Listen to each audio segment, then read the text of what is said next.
हाँ जी, देखो आप अपनी YouTube ਦੀ ਸੀਰੀਜ਼ ਦੇ ਵਿੱਚ ਆਪਾਂ ਕਰ ਰਹੇ ਸੀਗੇ ਪੁਰਾਣੇ ਪੇਪਰਾਂ ਦੇ ਜੀਕੇ ਨੂੰ ਕਰ ਰਹੇ ਸੀਗੇ PSSS ਵਾਲੀ PSSB ਵਾਲੀ ਬੁੱਕ ਦੇ ਵਿੱਚੋਂ ਆਪਾਂ ਪੁਰਾਣੇ ਪੇਪਰਸ ਕਰ ਰਹੇ ਸੀਗੇ ਜਿਹਦੇ ਵਿੱਚ ਆਪਾਂ ਲਗਭਗ ਜੇਲ੍ਹ ਵਾਰਡਰ ਦਾ ਸ਼ਿਫਟ 1 ਦਾ ਐਗਜ਼ਾਮ ਕੀਤਾ ਸੀ ਕੱਲ। ਆਪਾਂ ਅੱਜ ਸ਼ੁਰੂ ਕਰਨਾ ਹੈ ਜੀ ਸ਼ਿਫਟ 2 ਦਾ ਜੇਲ੍ਹ ਵਾਰਡਰ ਦਾ ਐਗਜ਼ਾਮ। ਉਹਦੀ 40 ਕੁਐਸਚਨਸ ਦੀ ਜੀਕੇ ਹੈਗੀ ਹੈ, ਪੂਰੇ 40 ਕੁਐਸਚਨਸ ਨੇ। ਇਹ 40 ਕੁਐਸਚਨਸ ਦੇ ਵਿੱਚ ਪੋਲਿਟੀ ਪਲੱਸ ਜੀਕੇ ਮਿਕਸ ਹੈ। ਸੋ ਆਪਾਂ ਸਾਰਾ ਕੁਝ ਦੇਖਾਂਗੇ ਇਹਦੇ ਵਿੱਚ। पहला क्वेश्चन है जी, कहते जो केंद्र सरकार राज सरकार ते स्थानक सरकारां नूं कहना जो केंद्र सरकार है जी वो राज्य सरकारां यानी कि जिवें सपोज कर लो मोदी गवर्नमेंट जी हैगी है वो किते ना किते पंजाब गवर्नमेंट ते पंजाब दे अंदर जी पंचायतां जी लोकल गवर्नमेंट्स ने जो उन्होंने पावर देंदी है तो उन्होंने कहंदे की ने तो उन्होंने कहा जाता है जी, उन्होंने कहा जाता है विकेंद्रीकरण, यानी कि केंद्रीकरण का पुट्ठा। केंद्रीकरण होंदा जो पावर सिर्फ केंद्र सरकार कोल होवे, बट जो पावर स्टेटां कोल फिर स्टेटां तो लैके लोकल गवर्नमेंट कोल आ जाए उदों आपां कहने आ डीसेंट्रलाइजेशन। अगे चलते हैं जी, कहना सूबा सिंह का संबंध इन्हां विचों किस नाल है? वो सिनेमा नाल संबंध रखते थे, संगीत नाल, पेंटिंग नाल कि स्पोर्ट्स नाल? सूबा सिंह पेंटिंग नाल रिलेट करते थे। सूबा सिंह बहुत वधिया आर्टिस्ट सीगे। अगे चलते हैं जी, कहता हेठ लिखे विचों किस कमीशन ने केंद्र अते राज प्रबंधकां, देखो सेंटर अते जिहड़ी स्टेट रिलेशनशिप है ना ये बहुत टसल च रहिंदी है हमेशा। सो पूछ रहा है जी सेंटर स्टेट रिलेशनशिप दे विच किहड़ा कमीशन बैठा सीगा? तो कमीशन का नाम सीगा जी सरकारिया कमीशन। सरकारिया कमीशन ने सेंटर स्टेट रिलेशन लई एक रिपोर्ट पेश की सीगी। अगे चलते हैं जी, कहता इन्हां विचों किहड़ी इंडिया की स्टेट है जिन्हों इंडिया का ब्रैड बास्केट आप एवें कह सकते हैं जो आप कहते हैं भी किसी स्टेट के विचों बहुत ज़्यादा अनाज की पैदावार होती है तो इंडिया का ब्रैड बास्केट कहा जाता है पंजाब नूं। अगे चलते हैं जी, कहता जो देश की कुल आमदन नूं कुल आबादी नाल वंड दिता जाए, कहता आलो कुल आमदन यानी कि आप कह सकते हैं टोटल इनकम, कहना टोटल इनकम जो आप टोटल पॉपूलेशन यानी आबादी नाल वंड देने तो उन्होंने की कहा जाता है? टोटल इनकम नूं टोटल पॉपूलेशन नाल वंडण नूं आपां कहने per capita income. Per capita income का मतलब होंदा है भी ऑन एन एवरेज एक सिटीजन कोल कितना पैसा वो कमांदा होगा। सिर्फ एवरेज की गल आपां कह सकते हैं इत्थे total income divide by total population. अगे चलते हैं जी, कहते दुर्गियाना मंदिर जिहड़ा अपना अमृतसर दे विच है उहदा नींह पत्थर किने रखिया सीगा या उहदी फाउंडेशन किने कराई सीगी? तो उहदी फाउंडेशन कराई सीगी जी मदन मोहन मालवीया ने। मदन मोहन मालवीया जी ने कराई सीगी। कहता इन्हां विचों किहड़ा हैगा जो इलैक्शन कमिश्नर नूं रिमूव कर सकदा यानी हटा सकदा है? ऑप्शन आ गए अपने कोल। कहता इलैक्शन कमिश्नर नूं कौन हटा सकदा है? चोण कमिश्नर नूं। देखो चोण कमिश्नर नूं हटाउण दी पावर ना तो प्राइम मिनिस्टर कोल है ना राष्ट्रपति कोल है। चोण कमिश्नर वर्गे एक बहुत वड्डे अहुदे नूं हटाउण दी पावर असीं किते ना किते दित्ती है पार्लीमेंट कोल, यानी पार्लीमेंट दा फैसला लै सकदी है। पार्लीमेंट दसूगी मैनूं किवें हटाना है।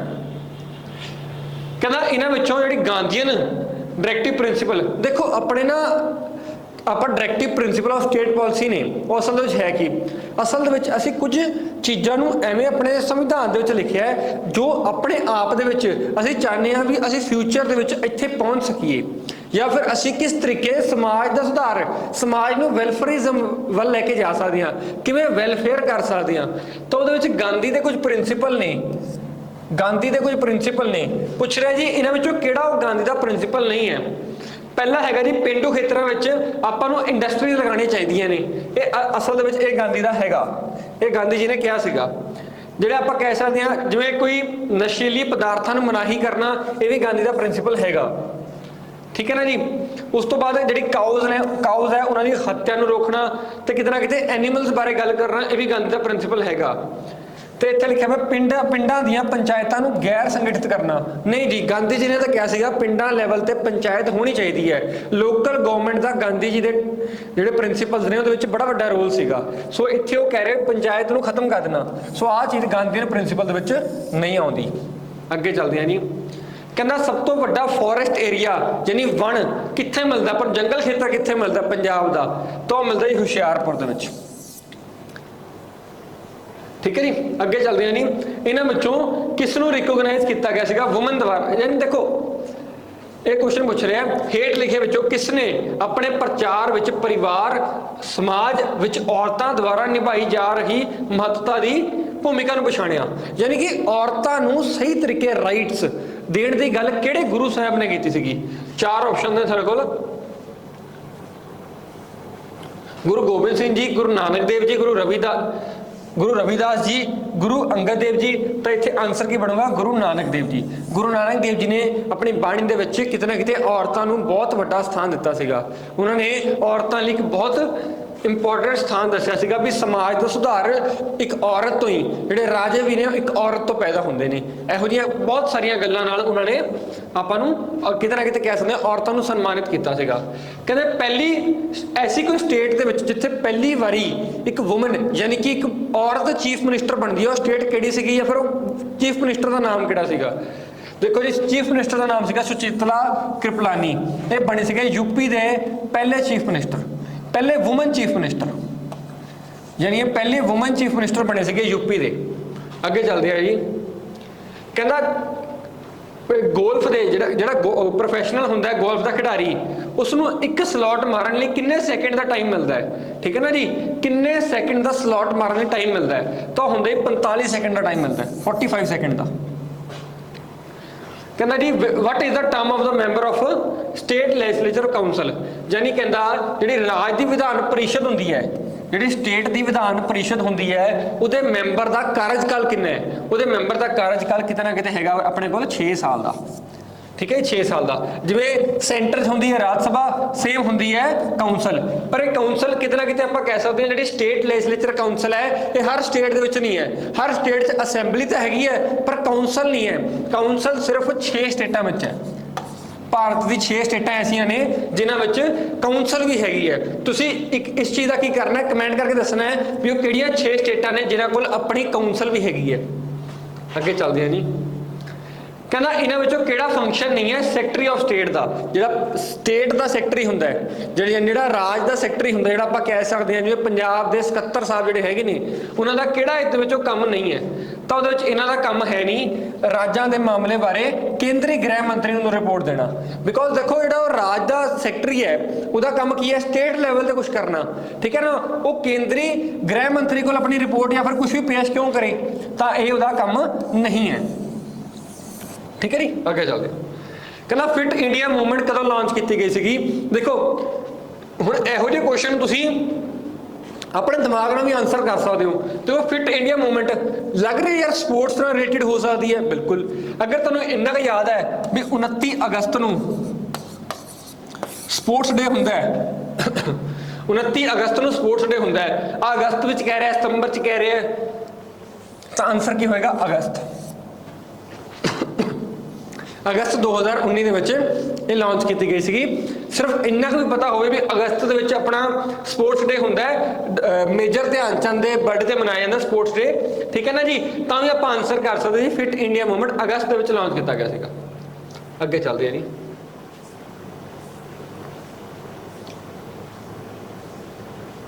ठीक है जी। जो देखो अपन ऑप्शन जुलाई अक्तूबर अगस्त दे रखे थे, आंसर कर सकते थे। कहना इन्हां विचों किहड़ा है जो कि चीफ मिनिस्टर ते सैकटरी जिहड़ी ओथ है यानी जिहड़ा सौं है वो खवांदा है। देखो चीफ मिनिस्टर की सौं खवांदा गवर्नर साहब। तुहानूं देखिया होना जो मान साहब ने सौं लैनी सीगी तो नाल बनवारी लाल पुरोहित जो अपने पंजाब के गवर्नर ने उन्होंने सौं चकाया सीगा। सौं चक समागम होया सीगा खटखड़ कला विखे। अगे चलते हैं जी, कहना इन्हां विचों किहड़ा भारत का जिहड़ा स्पेस प्रोग्राम है, भारत का जिहड़ा स्पेस प्रोग्राम है उस स्पेस प्रोग्राम दे विच उहदा फादर किहनूं मन्निया जांदा है, उहदा मैंबर फाउंडिंग मैंबर किहनूं मन्निया जांदा है? तो अपने आप दे विच हैगे सीगे विक्रम साराभाई। ठीक है जी। कहना मिल्खा सिंह ने पहली बारी 400 मीटर रेस दे विच कदों नैशनल टाइटल जितया सीगा? एक 400 मीटर रेस दे विच पहला टाइटल कदों जितया सीगा? तो 1957 दे विच।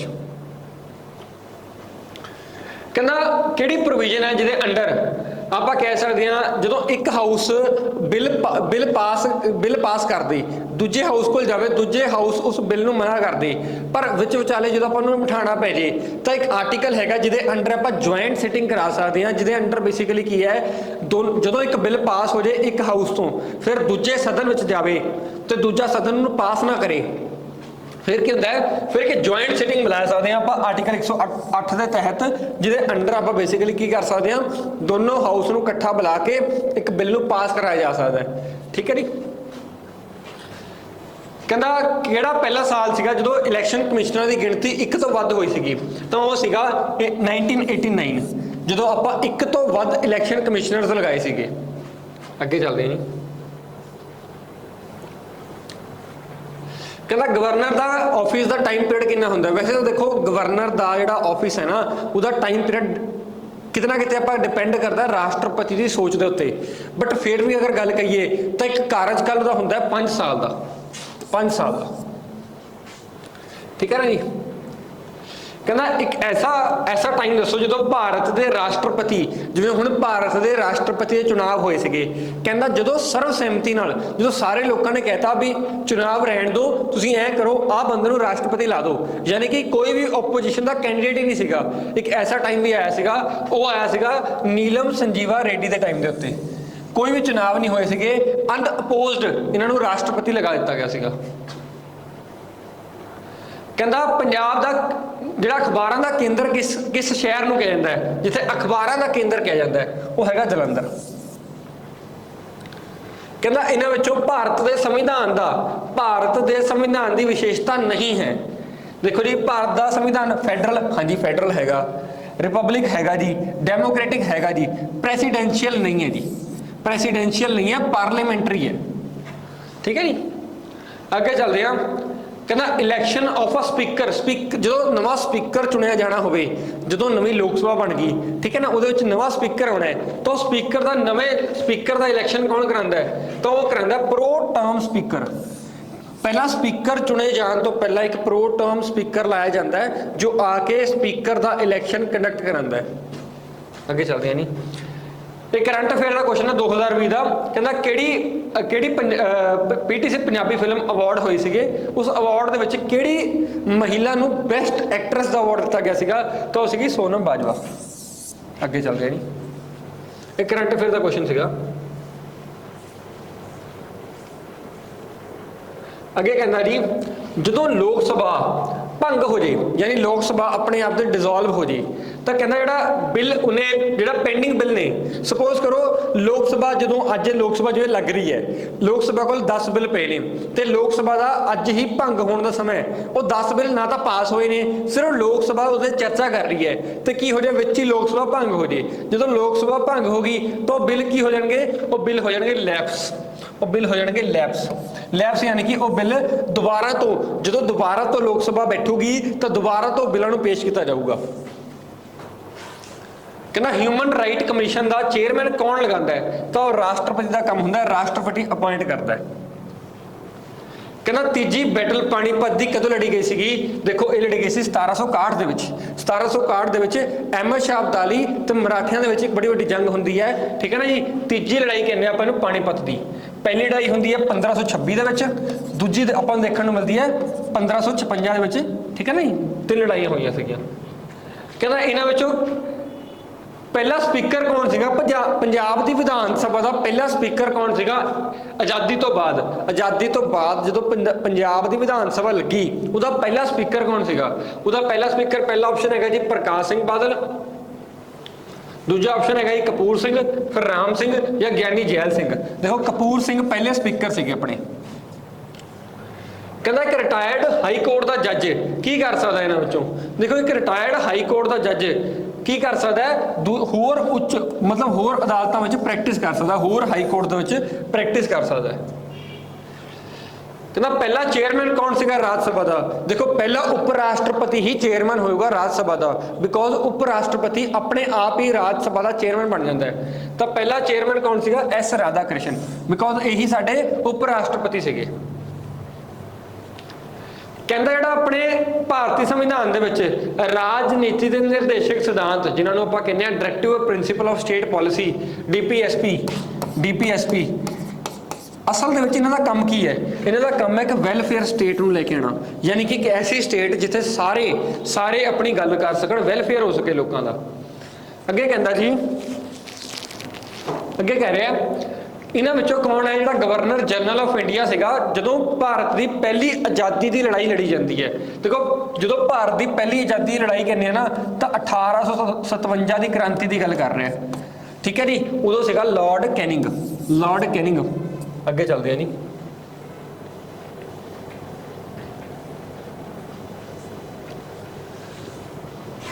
ਅੱਗੇ ਆਪਾਂ ਨੂੰ ਪੁੱਛ ਰਹੇ ਜੀ, ਕਹਿੰਦਾ ਜਿਹੜਾ ਕੇਂਦਰੀ ਕਾਰਜਕਾਰਨੀ ਯਾਨੀ ਕਿ ਜਿਹੜਾ ਯੂਨੀਅਨ ਐਗਜ਼ੀਕਿਊਟਿਵ ਹੁੰਦਾ ਹੈ, ਉਹਦੇ ਵਿੱਚ ਕੌਣ ਆਉਂਦਾ ਹੈ? ਦੇਖੋ, ਇੱਕ ਤਾਂ ਹੁੰਦਾ ਰਾਸ਼ਟਰਪਤੀ, ਇੱਕ ਆਉਂਦਾ ਉਪ ਰਾਸ਼ਟਰਪਤੀ, ਇੱਕ ਆਉਂਦੀ ਹੈ ਕਾਉਂਸਲ ਆਫ ਮਿਨਿਸਟਰਸ। ਇਹ ਮਿਲ ਕੇ ਯੂਨੀਅਨ ਐਗਜ਼ੀਕਿਊਟਿਵ ਬਣਾਉਂਦੇ ਨੇ, ਠੀਕ ਹੈ ਨਾ ਜੀ।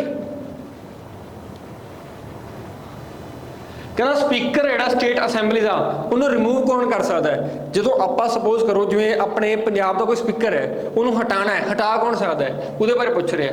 ਦੇਖੋ, ਗਵਰਨਰ ਦੀ ਰਿਕਮੈਂਡੇਸ਼ਨ ਨਾ ਜੀ, ਰਾਜਪਾਲ ਦਾ ਤਾਂ ਕੰਮ ਹੀ ਨਹੀਂ ਹੁੰਦਾ ਵਿੱਚ ਕੋਈ, ਠੀਕ ਹੈ ਨਾ। ਹੋਮ ਮਿਨਿਸਟਰ ਦੀ ਰਿਕਮੈਂਡੇਸ਼ਨ ਵੀ ਨਹੀਂ ਲਾਂਗੇ ਆਪਾਂ, ਠੀਕ ਹੈ ਨਾ ਜੀ।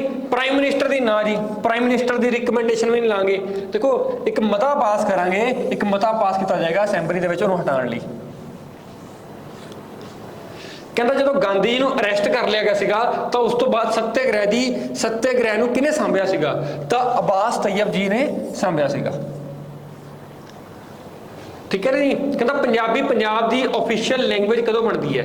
ਪੰਜਾਬੀ ਪੰਜਾਬ ਦੀ ਲੈਂਗੁਏਜ ਕਦੋਂ ਬਣਾਈ ਜਾਂਦੀ ਹੈ ਆਫੀਸ਼ੀਅਲੀ, ਸਰਕਾਰੀ ਭਾਸ਼ਾ ਕਦੋਂ ਬਣਾਈ ਜਾਂਦੀ ਹੈ? ਤਾਂ 1966 ਦੇ ਵਿੱਚ। ਕਹਿੰਦਾ ਕਿਹੜਾ ਬੰਦਾ ਸੀ ਜਿਹਨੇ ਸਿੱਖ ਕਵਾਇਨ ਲਾਂਚ ਕੀਤੇ ਸੀਗੇ, ਸਿੱਖ ਕਵਾਇਨ ਲੈ ਕੇ ਆਇਆ ਸੀਗਾ? ਤਾਂ ਬੰਦਾ ਸਿੰਘ ਬਹਾਦਰ ਨੇ ਸਿੱਖ ਕਵਾਇਨਸ ਨੂੰ ਲੈ ਕੇ ਆਇਆ ਸੀਗਾ। ਲਾਸਟ ਕੁਐਸਚਨ ਹੈ ਜੀ, ਕਹਿੰਦਾ ਜਿਹੜੇ ਸੁਰਜੀਤ ਪਾਤਰ ਸੀਗੇ ਜਿਨ੍ਹਾਂ ਨੂੰ ਸਾਹਿਤ ਅਕੈਡਮੀ ਅਵਾਰਡ ਮਿਲਿਆ ਸੀ, ਉਹਨਾਂ ਦੀ ਕਿਹੜੀ ਕਿਤਾਬ ਕਰਕੇ? ਤਾਂ ਉਹ ਕਿਤਾਬ ਸੀਗਾ ਹਨੇਰੇ ਵਿੱਚ ਸੁਲਗਦੀ ਵਰਨਮਾਲਾ। ਹਨੇਰੇ ਵਿੱਚ ਸੁਲਗਦੀ ਵਰਨਮਾਲਾ ਕਿਤਾਬ ਕਰਕੇ ਜਿਹੜਾ ਸੁਰਜੀਤ ਪਾਤਰ ਨੂੰ ਦਿੱਤਾ ਗਿਆ ਸੀਗਾ ਸਾਹਿਤ ਅਕੈਡਮੀ ਅਵਾਰਡ, ਠੀਕ ਹੈ ਜੀ। ਸੋ ਆਪਣਾ ਇਹ ਅੱਜ ਦਾ ਪੇਪਰ ਫਿਨਿਸ਼ ਹੁੰਦਾ, ਜਿਹਦੇ ਵਿੱਚ ਆਪਾਂ ਲਗਭਗ 40 ਪੇਪਰ ਡਿਸਕਸ ਕੀਤੇ ਨੇ। ਦੇਖੋ, ਆਪਾਂ ਇਸ ਬੁੱਕ ਦੇ ਵਿੱਚੋਂ ਇਸ 40 ਪੇਪਰ ਨੂੰ ਜਿਹੜਾ 40 ਕੁਐਸਚਨ ਨੂੰ ਕੀਤਾ ਹੈ, ਤੁਸੀਂ ਇਸ ਬੁੱਕ ਨੂੰ ਆਪਣੇ ਘਰੇ ਵੀ ਆਰਡਰ ਕਰਕੇ ਮੰਗਾ ਸਕਦੇ ਹੋ। ਇਹਦੇ ਵਿੱਚ ਲਗਭਗ ਪਿਛਲੇ 30 ਤੋਂ 35 ਪੇਪਰਸ ਤੁਹਾਨੂੰ ਮਿਲ ਜਾਣਗੇ ਜੋ PSSB ਦੁਆਰਾ ਕੰਡਕਟਡ ਕਰਾਏ ਗਏ ਨੇ।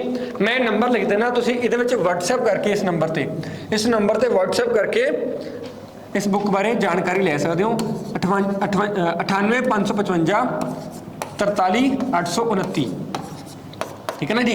ਤੁਸੀਂ ਇਸ ਨੰਬਰ ਤੇ WhatsApp ਕਰਨਾ ਹੈ। ਤੁਸੀਂ ਸਾਡੀ ਕਿਸੇ ਵੀ ਕਿਤਾਬ ਬਾਰੇ, ਜਾਂ ਫਿਰ ਉਹ ਪੰਜਾਬ ਪੁਲਿਸ ਦੀ ਹੋਵੇ ਜਾਂ PSSB ਦੀ ਹੋਵੇ, ਕਿਸੇ ਵੀ ਬੁੱਕ ਬਾਰੇ ਇਸ ਨੰਬਰ ਤੇ WhatsApp ਮੈਸੇਜ ਕਰੋਗੇ, ਅਸੀਂ ਤੁਹਾਨੂੰ ਸੰਪਰਕ ਕਰਾਂਗੇ, ਠੀਕ ਹੈ। ਤੁਸੀਂ ਕਿਸੇ ਵੀ ਬੁੱਕ ਬਾਰੇ ਜਾਣਕਾਰੀ ਲੈ ਸਕਦੇ ਹੋ। ਤੁਹਾਡਾ ਇਹ ਵੀਡੀਓ ਸੁਣਨ ਲਈ ਬਹੁਤ ਬਹੁਤ ਧੰਨਵਾਦ।